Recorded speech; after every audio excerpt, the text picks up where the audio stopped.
Naam, habari.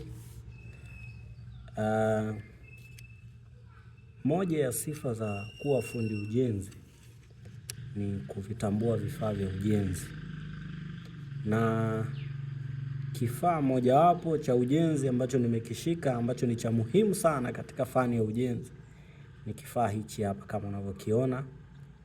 Hii hapa inaitwa tape measure. Tape measure hii niliyoshika mimi ni tape measure ndogo. Kama unavyoona hapa ina urefu tu wa mita 3. Tape measure ni kifaa cha muhimu sana katika ujenzi. Mtu yoyote ambao unahitaji kuwa fundi lazima uhakikishe unajua kusoma tape measure. Tape measure hii ina mambo mengi sana kama unavyoona. Si namba tu mtu kawa unazitazama kama namba ambavyo unaweza kuzitazama. Labda hii ni 1, ni 2, ni 3. Lazima ujue hii inamaanisha nini kwenye tape measure. Je, 1 hii na 1 hii zina utofauti gani? Na 1 hii vina utofauti gani na 1 hii? Umeona? Kwa hiyo ukiwa fundi lazima uweze kuisoma tape measure. Mafundi wengi sana wanakuwa na changamoto kwenye kusoma tape. Unakuta fundi amezoea kusoma namba hizi za juu, hizi za chini hawezi, au anasoma za chini, za juu hawezi. Sasa basi leo nitawapa darasa fupi kidogo kuhusu yaliyomo kwenye hii tape measure yetu. Tape measure yetu sisi hii nilivyowaambia kwamba ina urefu wa mita 3 tu. Ziko za mita 5, mita 10, mita 7.5, mita 50, mita 20, mita 100 na kadhalika na kadhalika. Tape measure ziko za aina nyingi, lakini zote namba zake hazina tofauti kama zinavyoonekana hapa. Kwa hiyo ukiweza kusoma hapa utaweza kusoma tepu zote.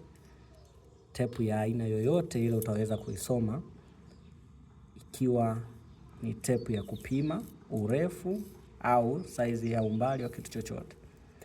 Kwa hiyo leo nitawaelezeeni tofauti ya namba 1 hii hapa, hii inaonekana hapa, hii na 1 hii hapa ndogo imejificha huku mwanzoni kwa sababu yenyewe ni ndogo zaidi.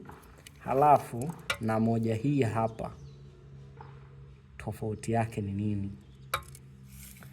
Tukianza na 1 hii ndogo, 1 hii hapa inasimama kama sentimita 1. Katika sentimita ndo inasomeka namba hizi hapa za chini. Kwa hiyo kwenye 1 hii ya kwanza ndipo ambapo tunasoma sentimita.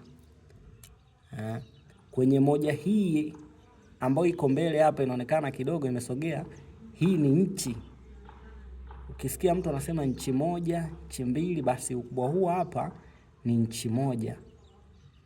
Na unaweza ukaona hapa kwamba inchi 1 iko sehemu gani? Ipo kwenye sentimita 2.5. Kwa mantiki hiyo sentimita 2.5 ina ukubwa sawa na inchi 1. Kwa mtu akwambia bwana inchi 1, wewe unaweza kuelewa kama ni sentimita 2.5.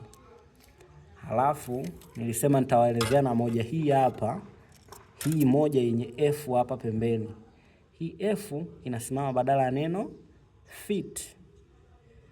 Kwa hiyo 1F manake futi 1. Tazama kwa makini utaona kuna 30 hapa. Kwa hiyo futi 1 ina ukubwa wa sentimita 30. Nafikiri hapo kwenye hizi 1 mtakuwa mmenielewa kwa ufupi. Kama una swali kuhusu tape measure, karibu sana.